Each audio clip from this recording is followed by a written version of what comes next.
Olá, artistas do Brasil! O episódio da Sala 1604 de hoje é para você desmistificar um pouco essa história de produzir conteúdo e perder o medo tanto de mostrar seu trabalho quanto de vender a sua arte. Eu sou Gabriela Antônia Rosa, produtora do Utopia Art Experience e uma das hosts deste programa. Para conversar sobre essas questões interneteiras, minha convidada de hoje é a artista, criadora de conteúdo e empreendedora Letícia Imai. Seja bem-vinda à Sala 1604. Oi, Gabi! Oi, gente! Um prazer estar aqui falando com você. Muito obrigada pelo convite. Ansiosa pra conversa. Imagina, obrigada por ter topado. Sei que você vai ajudar a galera aí, porque artista é uma criatura em desespero constante, com ansiedade, principalmente quando se trata de aparecer na internet, mostrar seu trabalho, postar coisas, todo mundo fica correndo para os lados, gritando, sem saber o que fazer. Eu espero que até o final desse episódio, nossos queridos ouvintes saiam mais segurança, com certeza, de como estar presente online. Com certeza. Bora do começo, então. Eu queria que você contasse um pouco como foi sua transição de carreira. Eu já li algumas vezes você escrevendo sobre isso lá no seu Insta. Inclusive, sigam a Lê. Já começa já fazendo publi, vai. Siga a Letícia no Instagram. Pega aí, gente. @Letícia.imai. Eu já vi algumas vezes você falando sobre isso lá, mas eu queria que você trouxesse essa questão pra cá, porque muitas pessoas que acompanham a gente estão nessa fase de tipo, putz, tem um emprego, mas quero trabalhar com arte, eu faço uma faculdade que eu achei que era de arte, mas na verdade não é, e agora eu tô na dúvida de qual profissão seguir, ou tá bem no comecinho da carreira e não sabe por onde começar. Então, compartilha com a gente, como é que foi isso? Perfeito. Eu gosto muito de falar sobre esse assunto, porque foi um grande dilema, assim, na minha vida. Eu acho que essa parte do trabalho, do que eu faço, né, como profissão, ou, enfim, faço todos os dias como um trabalho, eu levo muito em consideração a minha felicidade, assim, depende muito disso. Uhum. Mas, primeiro de tudo, eu gostaria de falar que, às vezes, pra gente não colocar uma puta pressão em relação a essa parte, assim, sabe? De não trabalhar de fato com arte e da gente ter 2 trabalhos. Eu acho que ter 2 trabalhos e trabalhar em outra área, né?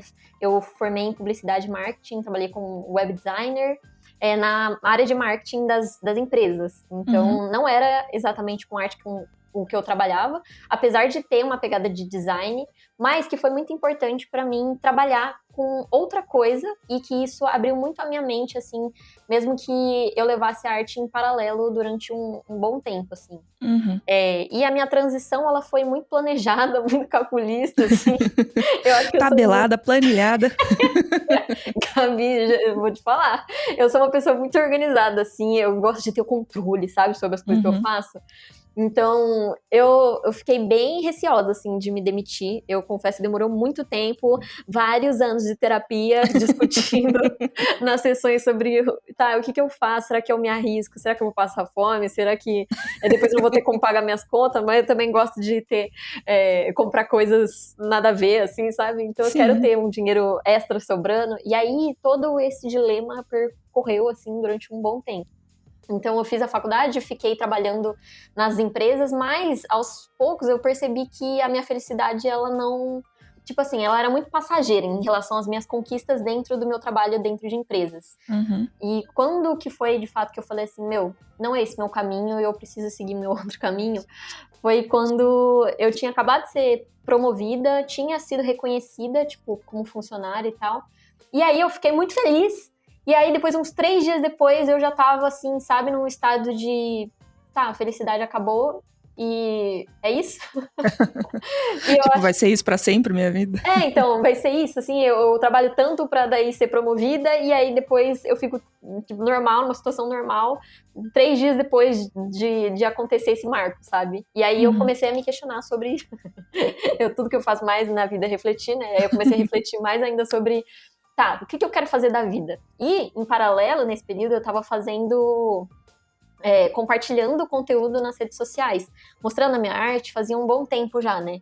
Então, um conselho que eu poderia dar para você que está ouvindo aí o podcast é mostrar desde sempre, assim, desde agora, você está ouvindo esse podcast aí, pegar e mostrar os seus desenhos, compartilhar as coisas que você faz com as pessoas. Seja com as pessoas conhecidas que você tem aí no seu círculo de amigos, seja com as pessoas do seu próprio trabalho, que isso pode fazer com que você tenha encomendas, e seja nas redes sociais também, ó. Eu super sou a favor, assim, da gente mostrar o nosso trabalho nas redes sociais, porque faz com que a gente atinja pessoas que a gente não conhece e não dependa mais só da venda 1 a 1, né? Isso que eu acho o grande diferencial da gente mostrar o nosso trabalho na internet.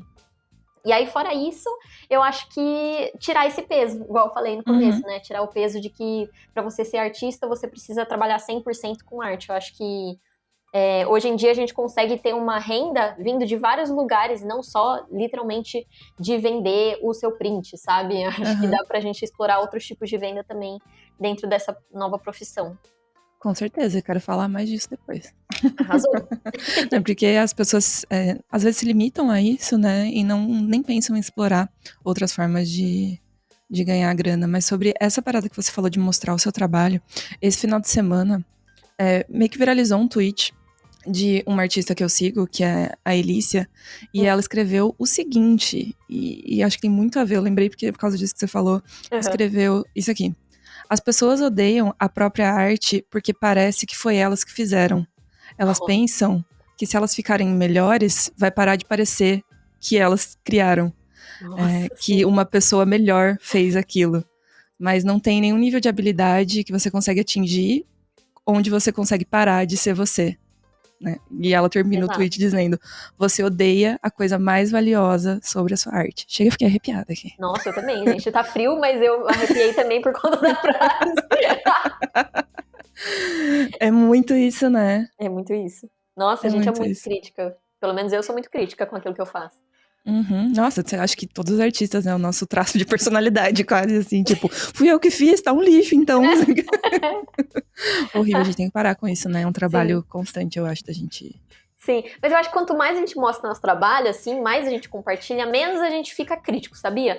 Eu não sei, mas depois que eu comecei a mostrar meu trabalho, eu comecei a ficar menos crítica em relação aos defeitos, porque eu acredito que sempre vai ter julgamento da nossa parte, né? Mas, às vezes, o nosso ruim é o ótimo, a outra pessoa vê como algo ótimo. Sim, sim. É muito incontrolável a forma que as pessoas julgam a nossa arte também. Então, quando eu compartilho um post, às vezes demorei 8 horas pra fazer um post e tal, uma arte, e aí ninguém curte, assim, e tal. Mas às vezes eu fiz um negócio mega simples, uma arte minimalista, e o povo adora, assim. Então, a interpretação da arte ainda termina na outra pessoa, né? Então, a gente nunca vai alcançar o auge, assim, né? Não, total. E eu acho que a gente, às vezes, erra muito em valorizar uma arte pelo tempo que levou para ela ser feita. Nossa, não que não seja importante, mas também não é como se você não pudesse valorizar algo que demorou menos tempo para ser feito, sabe? Nossa, Gabi, você disse tudo. E é até... Não é que é até um dilema, assim, que eu tô vivendo por conta da minha reestruturação do meu perfil, né? Fiz uma mudança lá no meu perfil, eu tô fazendo artes muito mais minimalistas. E aí, por um segundo, eu parei pra como fala? Não analisar, assim, mas... Eu mesmo tava fazendo um próprio julgamento sobre aquilo que eu tava criando, assim, como se fosse minimalista, desse menos trabalho. Só que muitas vezes eu tenho que parar pra pensar em como traduzir toda a ideia com menos elementos, o que é tão difícil quanto muito difícil. Quando eu tenho que colocar muitos elementos. E é muito um estereótipo, né, que a gente tem, realmente. Não, com certeza. Eu tenho ótimas referências. O que eu pensei exatamente quando você falou sobre simplicidade foi uma grande frase da banda Cine: o simples torna ela demais. Nossa. Desculpa, ouvintes. Na minha adolescência eu tive meus momentos, ok? Mas é uma coisa que a gente pode realmente levar pra vida. É difícil fazer coisas simples, cara. É muito difícil. Não, e é mais difícil ainda a outra pessoa. Você tem que fazer de um jeito que a outra pessoa entenda, mesmo estando simples. Com certeza. Nossa, tô achando um desafio. Não, é super. Tem até um perfil que eu acho que você também segue, que é o Thiago, do Tira do Papel. Eu amo! Nossa, ele é perfeito. E ele faz uns posts, assim, super didáticos. Eu fico, cara, como você pegou esse conceito super complexo, que é 3 horas de terapia, e botou num carrossel, sabe? Eu fico, tipo, meu Deus, como ele faz? Eu não consigo. É maravilhoso. Eu amo. Não, e é muito difícil, realmente. Concordo super com você. Sintetizar esse tipo de ideia. Sim. Mas é massa porque quando a gente consegue atingir o nosso ponto de comunicação, né? Que você olha aquilo e fala, putz, consegui expressar aquilo que eu queria. Porque arte é a mesma coisa, né? Você quer expressar um troço e aí você, putz, com essa aqui eu consegui. Eu gosto de pensar assim, porque se a gente desse uma mesma ideia pra, sei lá, 5 artistas, iam sair coisas totalmente diferentes. Eu acho que isso que é o mais massa da arte, né? Que cada um vai interpretar da sua forma, com as suas vivências, com as suas histórias. Isso que faz da arte ser arte, né? Exatamente, e é o que faz a gente amar a arte também, né? Sim. Essa identidade. Sim. Agora, por que você acha que tantos artistas têm medo de monetizar a própria arte? Você já teve esse medo também quando você foi fazer a tua transição de carreira, por exemplo, você falou, tipo, eu vou vender isso aqui? Mas isso aqui tem valor, o que eu faço? Você teve essas noias? Sim, eu acho que primeiro de tudo vem a autocrítica, né? Acho que é muito grande quando a gente começa a querer monetizar a nossa arte, porque a gente acha sempre que não tá bom o suficiente. E a gente sempre vai achar que não tá bom o suficiente, porque a gente sempre tá evoluindo, a gente tá sempre estudando. Isso faz com que a nossa expectativa sobre a nossa própria obra seja muito grande. E isso faz com que a gente desista de vender, porque quando a gente vende, a outra pessoa vai pagar. E aí a gente quer cumprir as expectativas da outra pessoa, sendo que, às vezes, a expectativa da outra pessoa é menor do que a nossa própria expectativa sobre a nossa própria Com arte. certeza. Então, acho que o primeiro passo aí é a gente entender essa situação, né, da autocrítica e de que a gente nunca vai achar que tá bom o suficiente, e se a gente esperar esse momento de a nossa qualidade técnica estar assim, no auge, que a gente acha que tá bom o suficiente para vender, esse momento nunca vai chegar. Então eu comecei a vender caricaturas personalizadas, e naquela época eu não manjava, assim, de nada de técnicas, ainda sinto que não manjo de técnica suficiente, mas se eu não tivesse começado a vender, eu não estaria vivendo disso hoje. Então é preciso ter o primeiro passo, mesmo não achando que tá bom o suficiente. A gente nunca vai achar, eu acho, que tá bom o suficiente, né? E Sim. eu acho que o que muda é a forma como a gente enxerga isso. Porque tem o lance do tipo, eu nunca vou ser bom o suficiente, triste, depressivo, né? Do tipo, meu Deus, eu nunca vou conseguir chegar no nível de tal pessoa. Geralmente isso é um rolê muito comparação. Exatamente. E tem o outro lado da moeda, que é o tipo, eu sempre tenho mais coisas pra aprender. Sim. Né? E tem outro lado também que eu sempre me questionei, assim, é que existe um estereótipo, assim, é o que eu sinto, tá? Pode ser que não, outras pessoas não sentem isso, mas eu sinto que a partir do momento que a gente vende a nossa arte, entra pro lado comercial, e aí muitas vezes as pessoas acham que quando a gente vende e se torna algo comercial, tira a pureza da arte, né? Que pelo amor de Deus. Que é um dos mitos que circulam ainda a nossa profissão. E às vezes eu fico triste, assim, de ver pessoas da nossa própria área criticando outros artistas que vendem ou que estão cobrando um preço mais alto, assim, pelos seus trabalhos, assim, por anos de experiência, ou porque tem uma maturidade, ou tem uma autoestima de vender já mais caro. E próprios colegas de profissão se criticando porque o outro vende e diminuindo a pureza da arte do outro porque vende, sabe? Eu sou muito contra esse discurso. Esse tipo de pensamento, né? Mas isso aí, eu discuti isso aí durante uma semana, há uns 2, 3 meses atrás, porque eu acho que essa parada especificamente é muito valores cristãos arraigados na nossa sociedade de formas que a gente nem consegue perceber por acreditar em algo como, tipo assim, entendem que o que você faz é porque você tem um dom, né? E um dom ligado a algo divino, né? Alguma coisa que você não teve que estudar milhares de horas pra aprender a fazer. E aí parece que é pecado cobrar, sabe? Então eu acho que tá muito ligado com essa ideia de que a arte é um dom, e aí por isso você não pode, não é justo você cobrar algo por aquilo, sabe? Você devia fazer porque você ama, e só isso deveria ser seu pagamento suficiente, sabe? Sendo que nada que a gente ama simplesmente por si só é sustentável, né? Então, pra gente conseguir viver em abundância, viver bem, né? Todo mundo quer comprar um videogame, comprar alguma coisa material assim que vai trazer felicidade, e pra isso a gente precisa de dinheiro. Não tem essa, Não tem outra moeda de troca, né? É essa que a gente vive. Exatamente. Então, vamos explorar essa moeda da melhor forma. Eu acho que é importante a gente fazer o que a gente ama, mas também é importante a gente trazer um retorno financeiro com isso, se a gente quer viver a longo prazo dessa profissão ou dessa carreira. Exatamente. Eu acho massa você ter trazido essa questão do dinheiro, porque assim, você se considera uma mulher empreendedora, né? Sim. Então, eu vejo que muitos artistas têm quase que um ranço quando o assunto é empreendedorismo. Sim. Sabe, tipo, aquelas páginas Empreendedor Nem a Gente? Sei. Eu queria saber o que empreendedorismo significa pra você e por que você acha que artistas têm que aprender? Para mim, significa liberdade, assim, de não depender de outra pessoa para criar alguma coisa, de eu ter meu próprio tempo de produção, porque eu sou uma pessoa que produzo já num ritmo um pouco mais de boas, assim, eu não tenho um ritmo tão acelerado de criação, não me sinto criativa todos os dias.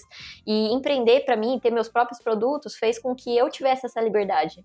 E por isso que eu incentivo todos os dias na minha página as pessoas a criarem seus próprios produtos, de empreenderem realmente, de estudarem um pouco sobre empreendedorismo, porque sim, tem as suas coisas meio chatas, a gente tem que fazer coisas que a gente não curte, mas assim como qualquer outra função. Mas para mim, os pós de empreender são muito maiores, porque fez com que eu me sentisse realizada como pessoa, como profissional, então é algo que eu sempre incentivo, assim.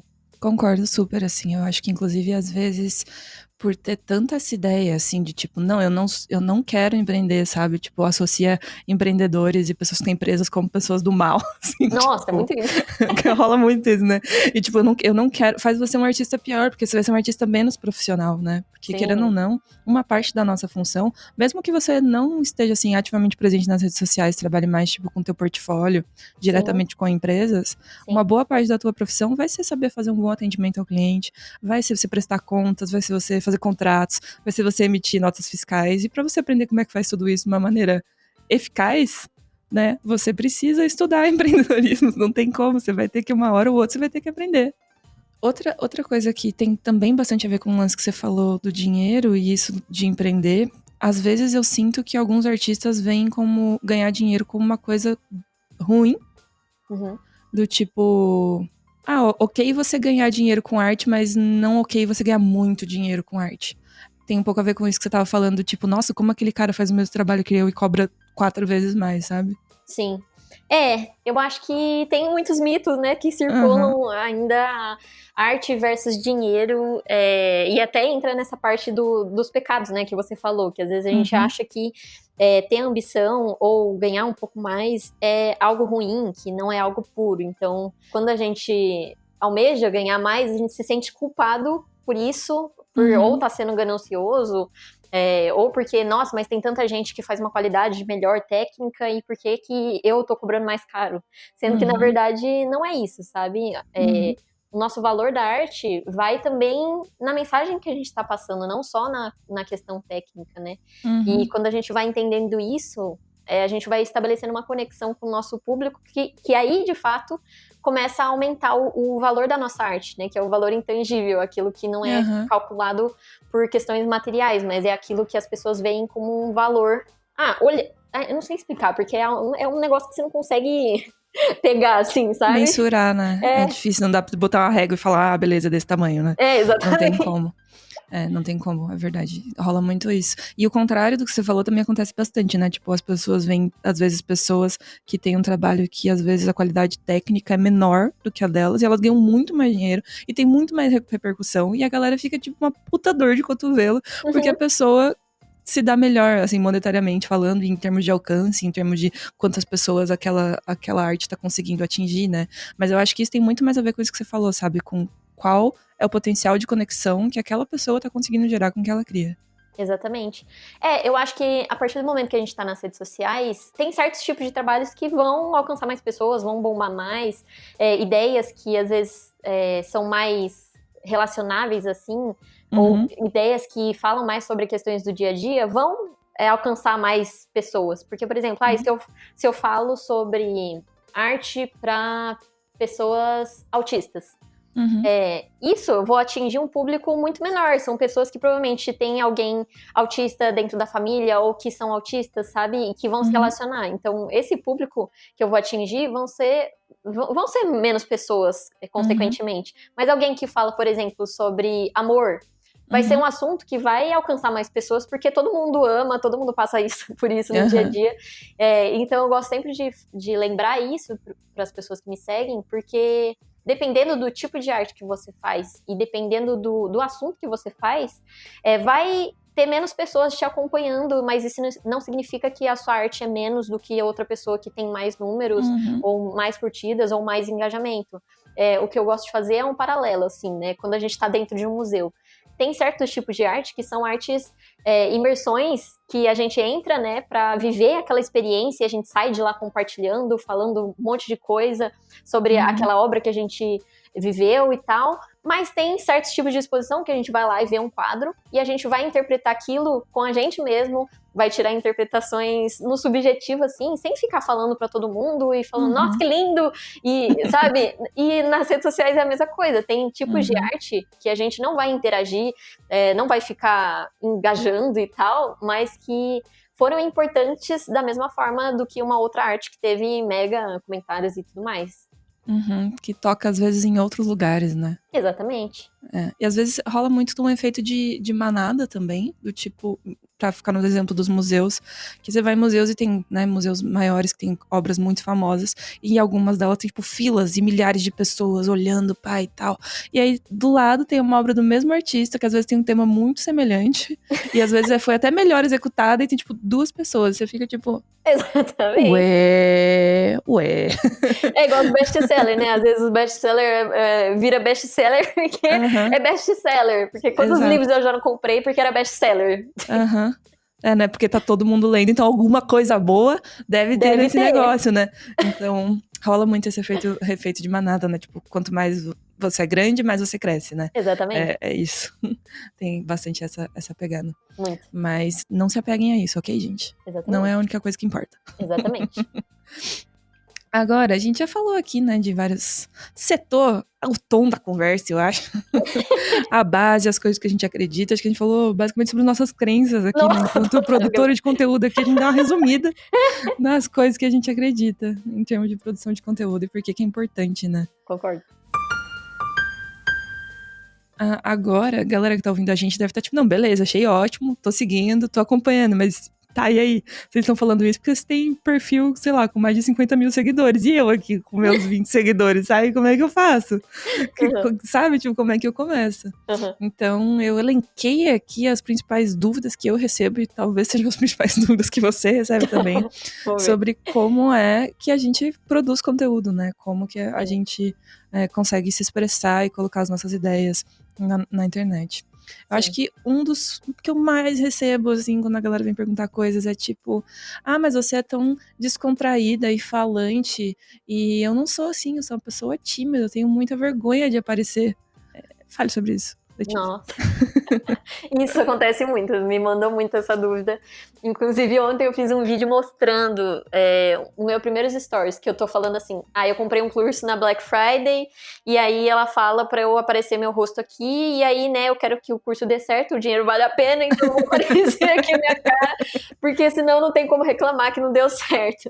E eu coçando o olho, falando gaguejada, mudando, trocando as palavras, assim, totalmente desconfortável, dá pra ver a minha cara, assim, nos stories. Sim. Mas depois disso eu percebi que tudo o que a gente faz constantemente, né, assim, com uma frequência, por exemplo, todos os dias, isso se torna um hábito, e quando se torna um hábito, a gente não precisa nem mais pensar sobre aquilo que a gente tá fazendo.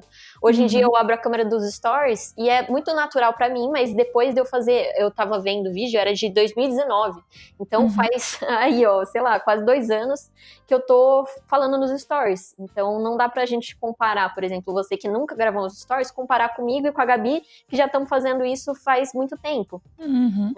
Então é importante a gente entender que a gente vai começar ruim, vai ficar ruim mesmo, mas pra gente continuar fazendo, mesmo se tá ruim, porque é a prática, é a constância que vai fazer com que se torne algo natural depois de um tempo.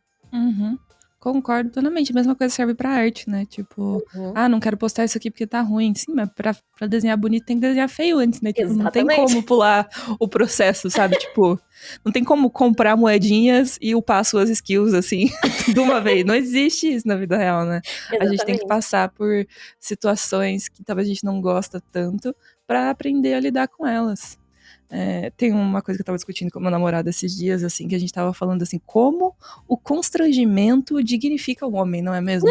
Nada como você passar uma boa vergonha pra você dar uma baixada na sua bola e ficar mais tranquilo com a vida. Nossa, não é? É Nossa, muito. super. É muito, né? Ai, gente. É isso, se colocar em posição de desconforto.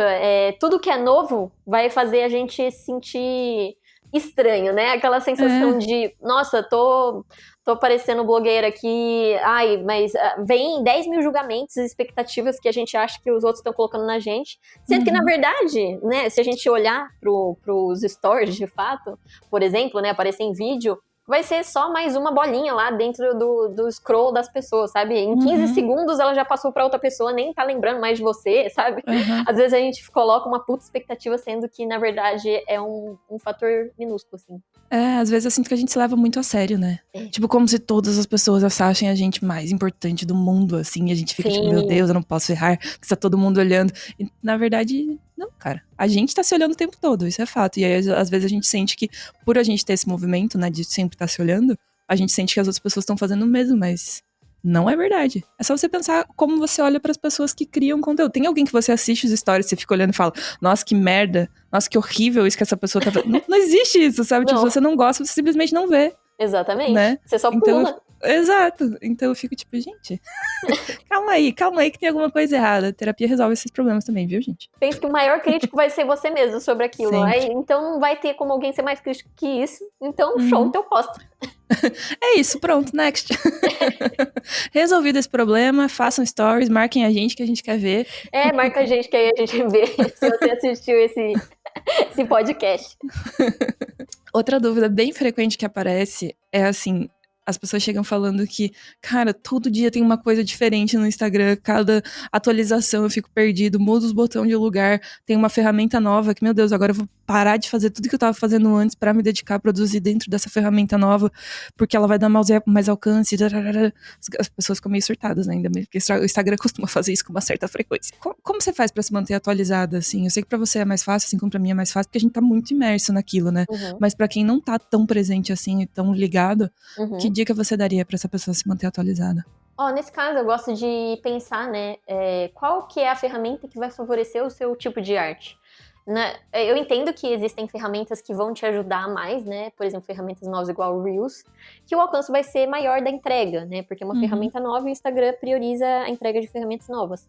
Mas será que realmente o Reels vai ser a ferramenta que vai favorecer uma pessoa que é ilustrador, por exemplo? Ou será que não vai ser um puta gasto de energia você ficar fazendo vídeo toda hora, sendo que você não é um videomaker? Porque assim, por exemplo, eu tenho alunas que são musicistas, uma aluna que é arpista. E aí ela fala assim, eu não consigo fazer carrossel e tal. Eu falei assim, mas então para de gastar sua energia fazendo carrossel. Porque a sua arte é a música. A potência da sua arte, nesse caso, é o som. Então, você explorar os recursos auditivos, ferramentas de vídeo, reels, stories, isso vai favorecer o seu estilo de arte. Então, o primeiro ponto, eu gosto de pensar nisso. Qual ferramenta vai te ajudar a mostrar o seu talento? Né? Segundo ponto é entender os pós e contras de cada ferramenta e até onde você está disposto a lidar com esse desconforto, assim, sabe? Então, tá, beleza, eu sei que o Reels está entregando mais. O meu objetivo é crescer? Eu quero alcançar mais pessoas e estou disposta mesmo que eu não sei fazer direito e tal, mas eu estou disposta a aprender essa ferramenta, eu sei que vai me ajudar a alcançar mais gente, esse é o meu intuito nesse momento, crescer o meu perfil. Aí eu acho que faz super sentido você explorar essa ferramenta e usar mais e tal. Mas para quem tá começando agora, o meu conselho é fazer aos poucos, sabe? Porque realmente tem muitas ferramentas. Então, se você não usa nem os stories, tenta começar a usar os stories e ir postando no feed a sua arte finalizada.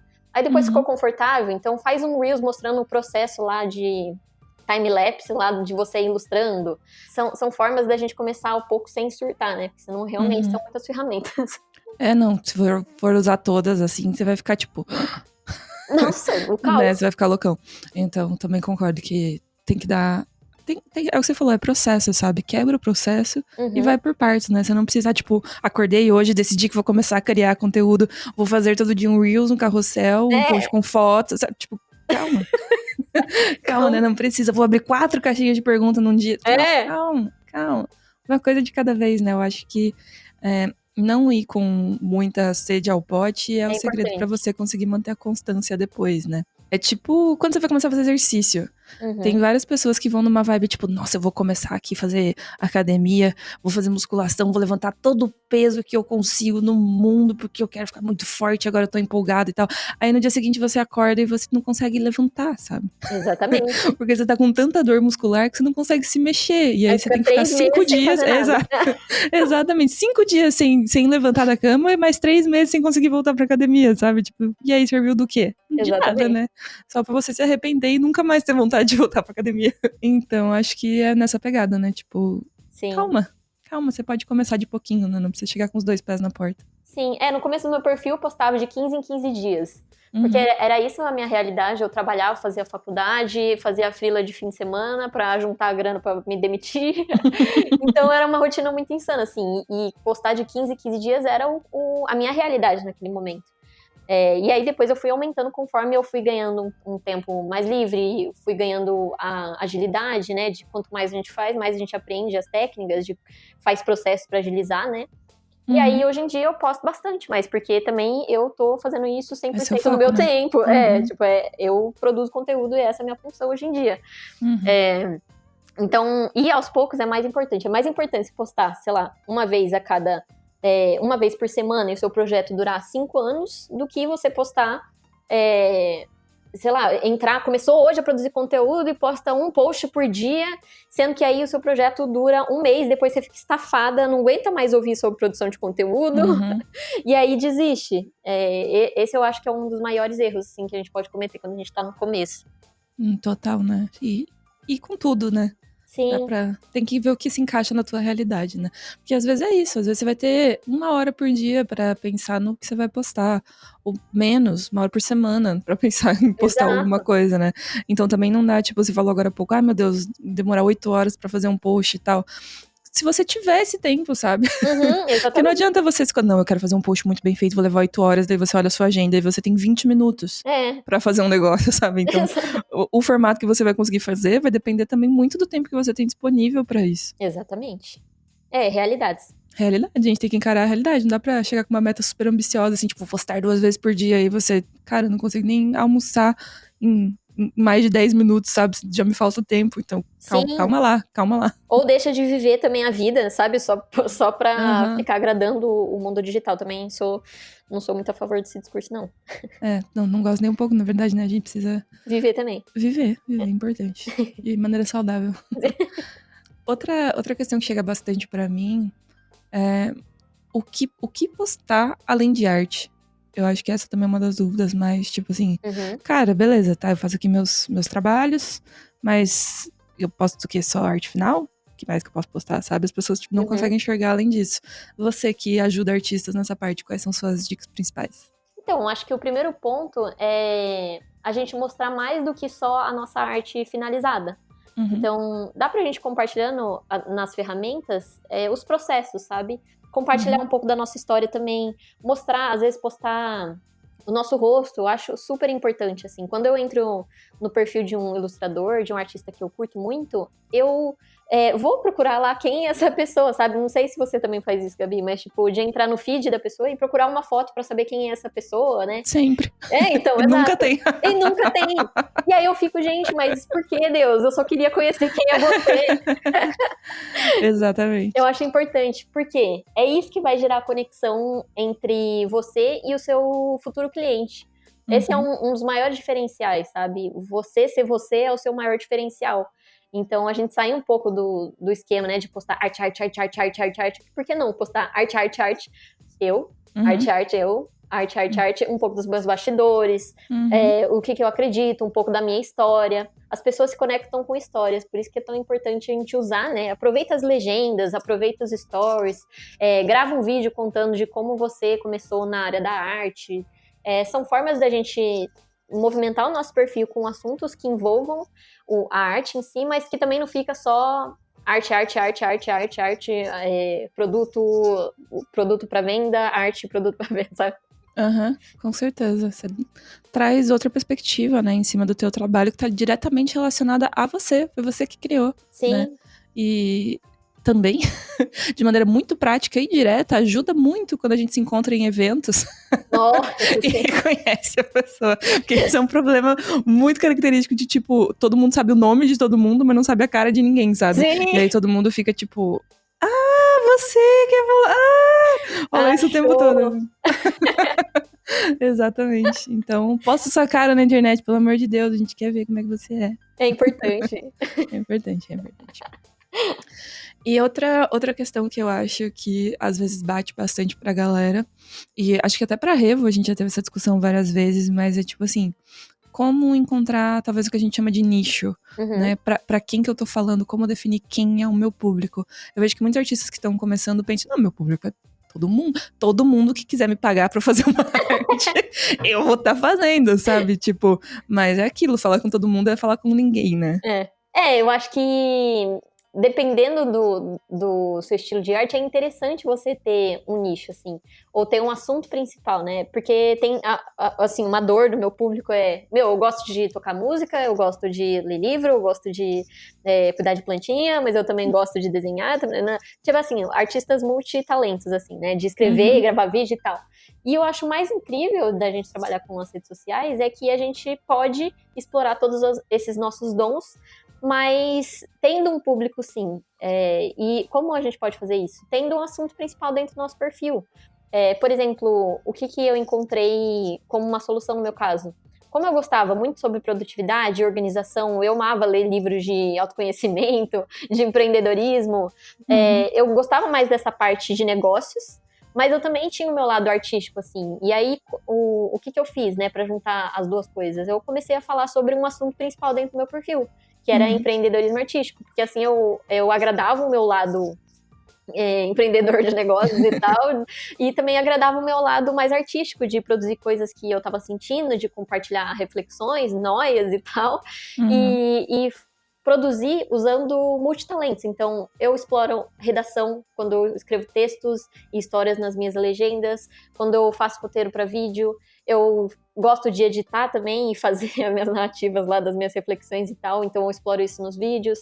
Mas eu também gosto de ilustrar, então às vezes eu ilustro dentro de uma capa de um post, mas eu também gosto de produzir conteúdo, então e de ler e pesquisar coisas e ensinar, então aí eu também coloco dentro do post. Também gosto de design, entende? É algo que não fica perfil saladinha, porque eu tenho um assunto principal, mas que eu consigo explorar todos os meus talentos e coisas que eu gosto. É uma forma da gente ter um nicho quando a gente é multitalento, assim, ou quando a gente gosta de fazer mais de uma coisa, mas que não fica assim, tô falando pra todo mundo, né? Porque é muito isso que você falou. Quando a gente fala pra todo mundo, fica mais difícil, né, realmente, da gente fechar uma venda.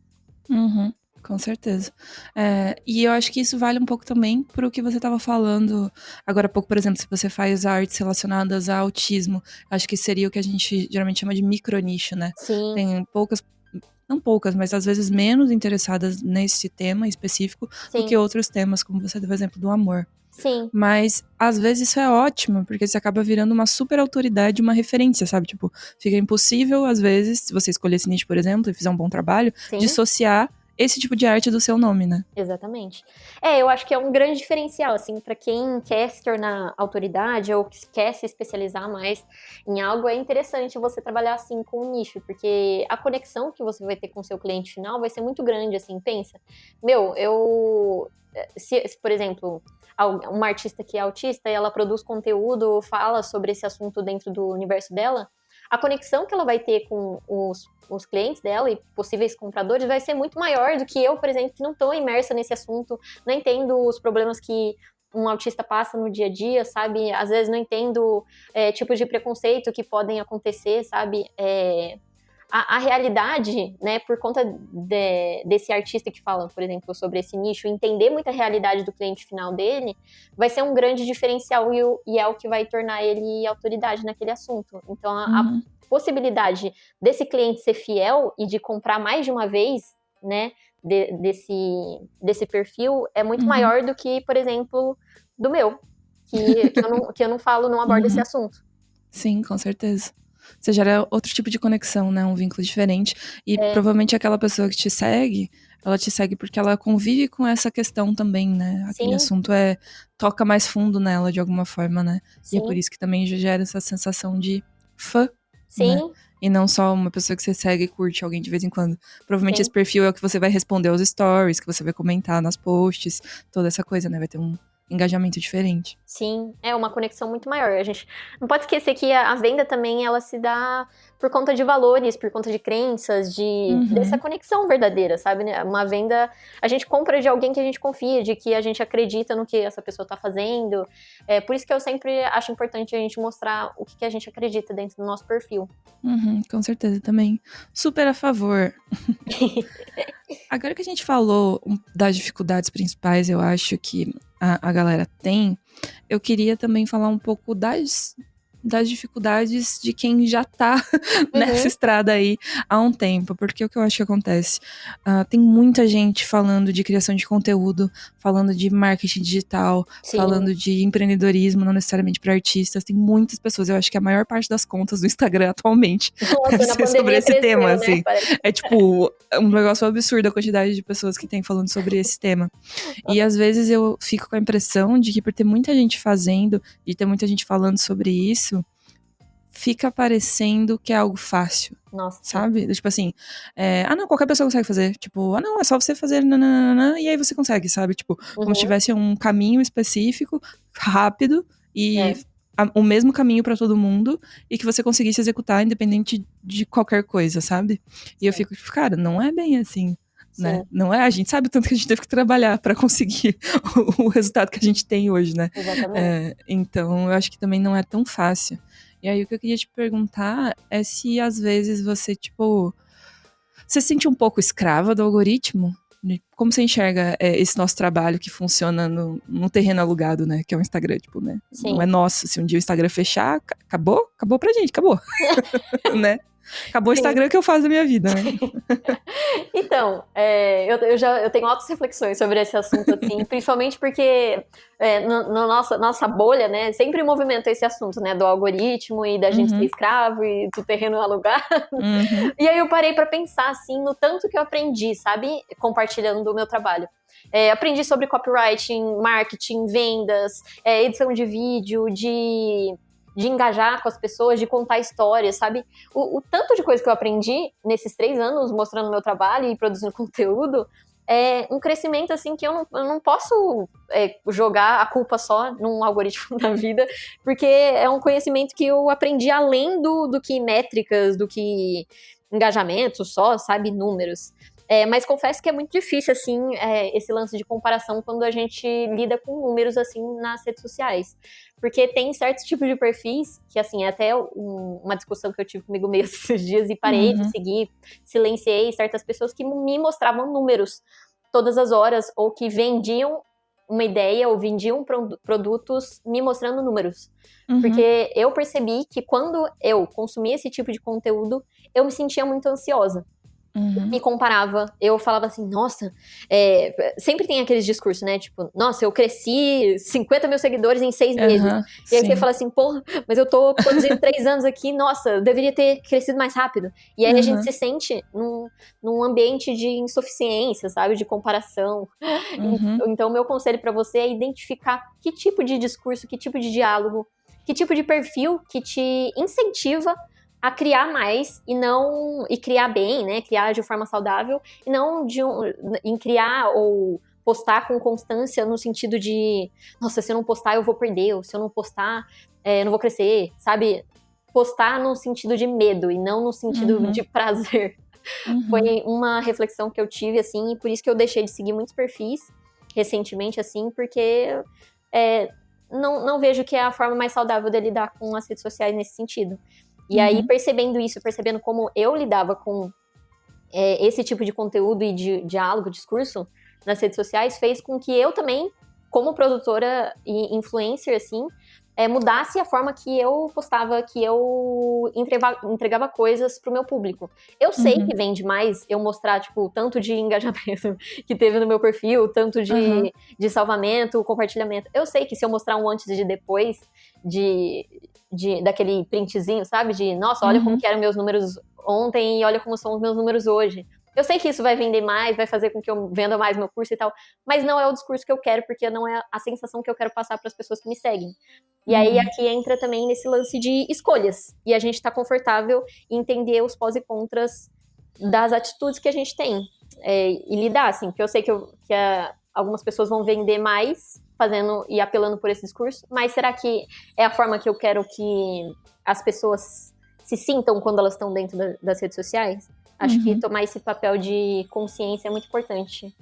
É basicamente propagar o que você gostaria de consumir, né? Exatamente. E não se deixar, às vezes, levar numa lógica de todo mundo tá fazendo isso, vou fazer também, porque aparentemente dá certo, né? Sem fazer uma reflexão maior de tipo, tá, mas eu acredito nisso? Tipo, eu quero fazer parte desse movimento, sabe? Exatamente. É essa mensagem que eu quero passar para as pessoas que acompanham o meu trabalho.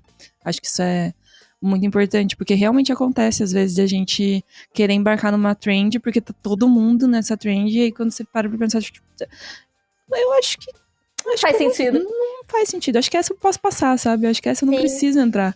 E aí fica um pouco mais tranquilo também da gente lidar com tudo que a gente cria, né? E selecionar mesmo sobre o que a gente quer falar e o que é importante pra gente, né? Sim. Porque, invariavelmente, o que a gente considera importante vai ser o que quem segue a gente acha importante também, né? Exatamente. E aí a gente vai atrair as pessoas que são mais parecidas com a gente e que acreditam em coisas parecidas com a gente. Exatamente. Tudo que eu acredito. Que bom que a gente tá aqui muito alinhada e foi assim que você chegou nesse podcast maravilhoso. Exato.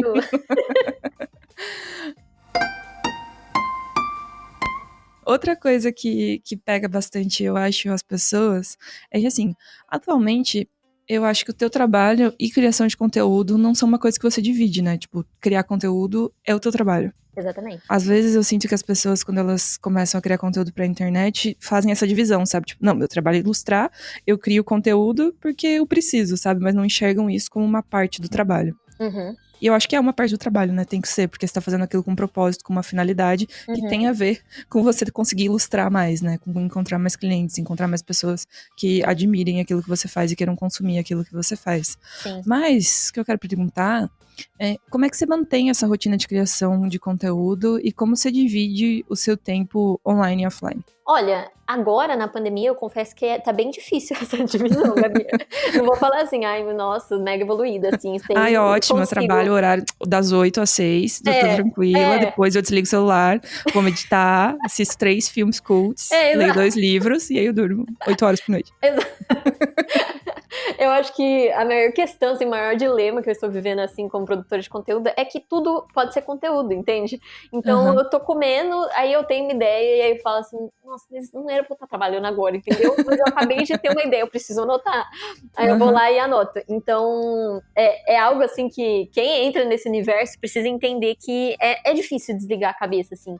Eu não encontrei ainda uma solução, inclusive se você estiver assistindo isso e já encontrou uma solução, compartilha comigo.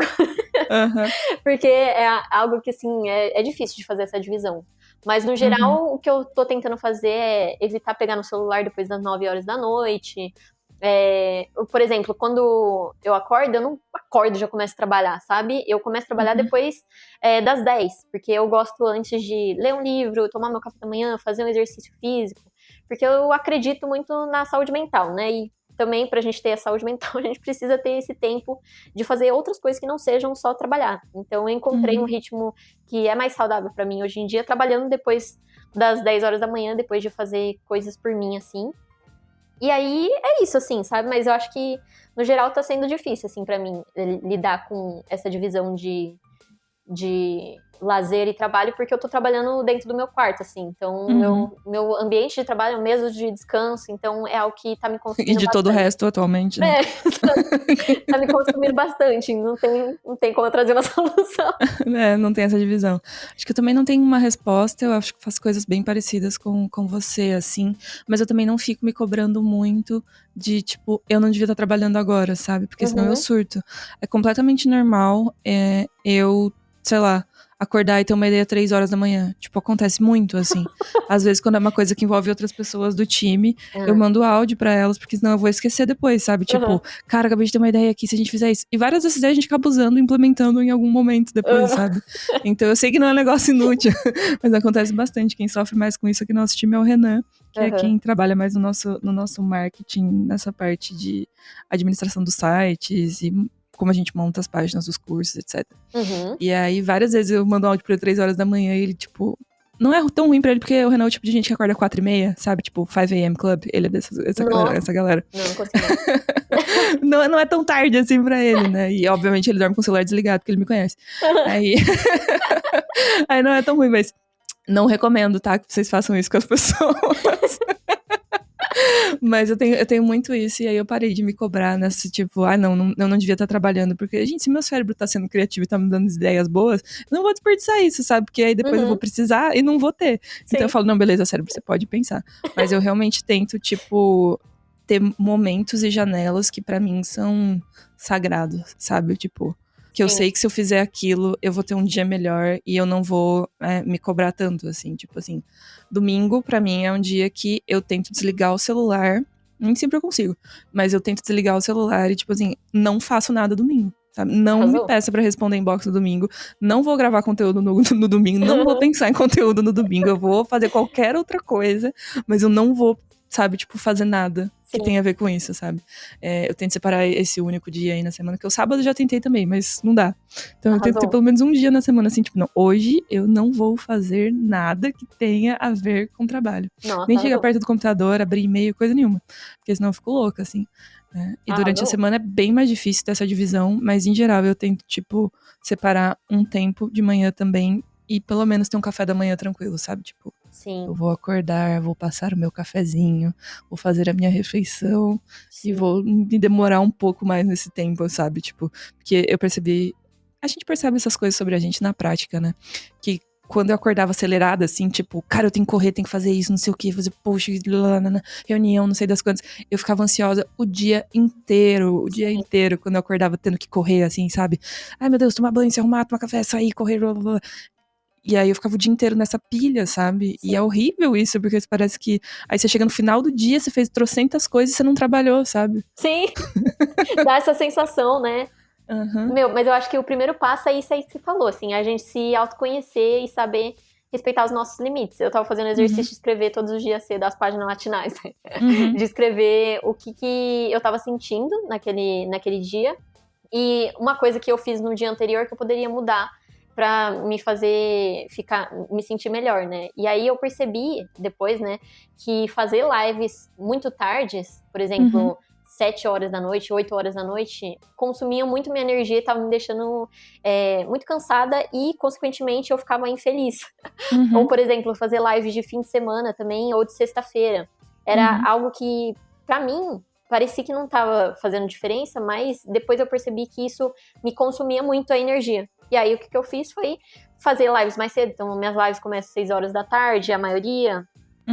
Não fazer live de fim de semana, porque aí eu consigo jantar, por exemplo, com a minha família, que muitas vezes quando eu fazia live 7 horas da noite, todo mundo tava jantando, por exemplo, sexta-feira, e aí eu tava lá trabalhando, sabe? Sendo que isso não me deixava feliz, não me deixava satisfeita. E quando a gente trabalha sozinho, a gente tem essa liberdade, né? Então, que bom que a gente pode selecionar, tem esse privilégio de selecionar quando a gente pode fazer as coisas e tal. Então, acho que o primeiro passo é a gente se conhecer e respeitar os nossos limites. E eu realmente tenho a sensação de que quando uma pessoa tá verdadeiramente interessada no teu conteúdo e no que você vai falar, não importa se você faz um post, tipo, às 3 da manhã, ou se você marca uma live, tipo, 7 da manhã. Se ela quer ouvir, ela vai estar lá, sabe? Talvez você acabe tendo, sim, menos pessoas, porque você vai perder aquela oportunidade de ocasião, né? Ou a pessoa que às vezes, tipo, eu queria ver, mas eu vou estar no trabalho, sabe? Ela tem que decidir entre assistir você e fazer outra coisa que também é importante pra ela, talvez você perca. Mas quem tiver lá no teu horário pra te acompanhar, vai ser muito fiel. Sabe? Tipo, vai fazer quase que um pacto com você. Não, beleza. Eu vim aqui num horário que eu não queria vir, que eu não podia, pra estar aqui junto, sabe? Exato. Então, estamos caminhando, estamos na mesma página, né? E você também se sente ao mesmo tempo mais responsável, né, de entregar um conteúdo que tenha valor para essas pessoas que realmente estão ali naquele horário que às vezes não era o melhor para elas. Sim. Então, você acaba criando um senso de tipo, preciso dar o meu melhor, não posso fazer qualquer coisa, o que às vezes é legal, né? Sim, é importante, né? Às vezes é legal. A gente ter esse senso, assim, de que, principalmente em lives, eu acho, né, me cobro bastante pra isso, de tipo, cara, a pessoa tá parando a vida dela pra me acompanhar aqui, preciso entregar alguma coisa que tenha valor, sabe? Tipo, não pode ser qualquer coisa. Sim, acho que é uma responsabilidade, né? Pensar que, putz, o nosso tempo de vida, assim, é um dos nossos bens mais preciosos. Então, eu valorizo muito quem tá lá curtindo, compartilhando, estando ao vivo nas lives. Acho que é importante a gente valorizar quem tá junto, né? E quem tá aqui também. Obrigada, galera, por estarem ouvindo esse podcast. Pra gente ir se encaminhando para o final da nossa conversa, Lê, eu queria que você falasse sobre coisas legais que aconteceram na sua vida depois que você começou a compartilhar conteúdo nas redes sociais. Tipo, ideias que você teve, projetos que você criou, coisas que de fato, tipo, você sente que não teriam acontecido, você não teria feito se você não tivesse começado a compartilhar sua existência de modo geral na internet. Meu, bate aqui, parece que sabe aquele momento que bate 10 Formatura. mil luzes, assim. Sim. Que isso?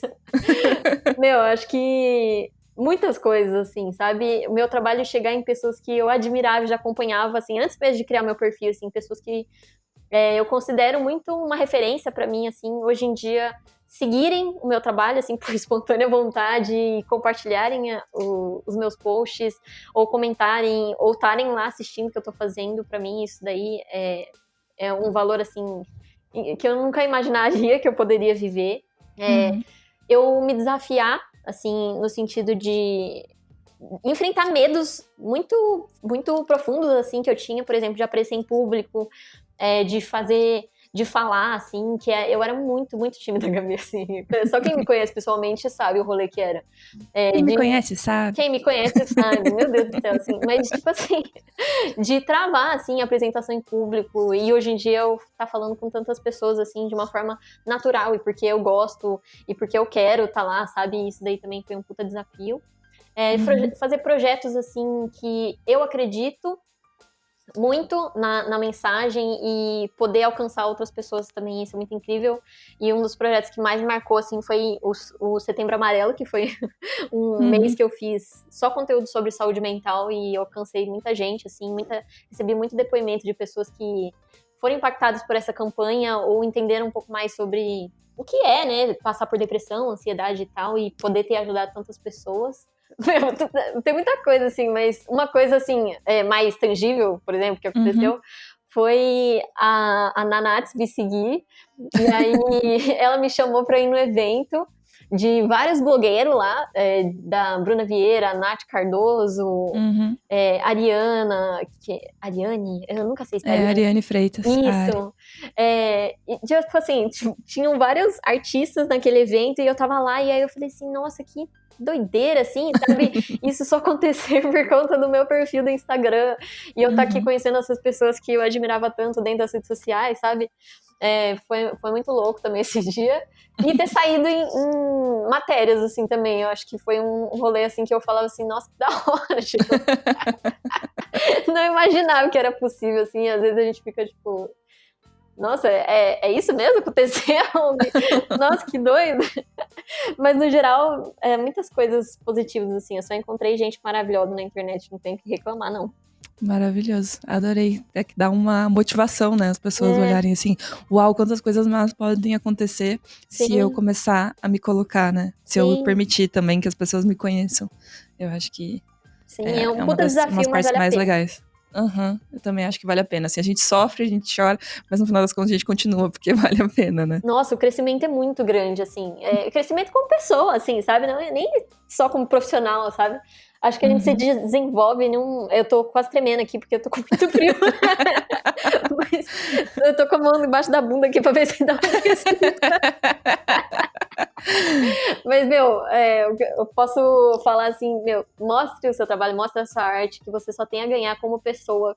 E como profissional também, mas como pessoa, acho que o desenvolvimento vai ser incrível. Yay!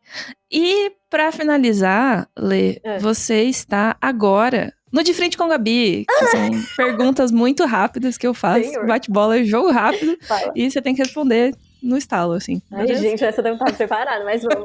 Mas essa é a ideia. É a ideia que apareça de repente. Aí você fala, meu Deus, alerta, alerta. Vamos. Tá, bora. Ganhar seguidores é? Conexão. Boa. Sua sensação ao postar seu primeiro vídeo na internet? Desconforto. Sua parte preferida de trabalhar com criação de conteúdo? Ai, meu Deus. Trocas.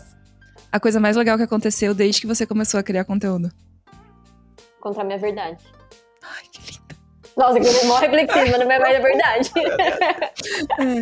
Quando a Lê não tá criando conteúdo, ela tá... Refletindo umas noias. E por último, seu maior sonho como artista? Nossa, Gabriela! Mano! Goals! Metas aqui, velho. Nossa! Mano, meu maior... mano, eu não sei, assim, mas eu acho que eu tô alcançando já o que eu sonhava, assim, que era impactar pessoas positivamente fazendo o que eu amo, e eu faço isso hoje em dia, então... não é que eu não tenha ambição, mas é algo que já tá rolando e eu sou muito grata por isso. Maravilhosa! Salva de palmas para a Letícia e Mai! Enzo, Gabriela! Obrigada, Lê, por topar a participação, por topar o convite, por dividir um pouco do que você acredita. Obrigada a você. Com a gente nessa sala 1604. Sempre que quiser voltar, as portas estarão abertas. Eu me chamo, adoro. E é isso, a gente segue acompanhando o seu trabalho. Gente, sério, sigam a Lê, ela cria conteúdos muito legais. Às vezes os nossos revolunos curtem bastante o tipo de conteúdo que a gente cria, porque ele não é voltado a tutorial só pra ensinar arte, mas tem todo o aspecto humano de ser artista. A Lê também tem esse trabalho. Então sigam ela nas redes sociais, os links vão estar aqui na descrição do podcast. Então vocês podem acompanhar o trabalho dela. Obrigada, Lê. Obrigada, Gabi. Eu que tô feliz de estar aqui. Uma honra poder conversar com vocês, da gente trocar mais nós, reflexões do que eu mais amo na vida. E a gente se vê aí nas redes sociais. Combinadíssimo. A gente se vê nos comentários dos meus próximos posts. Beijo. Amo. É isso então. Beijo, Lê. Beijo, gente. Até.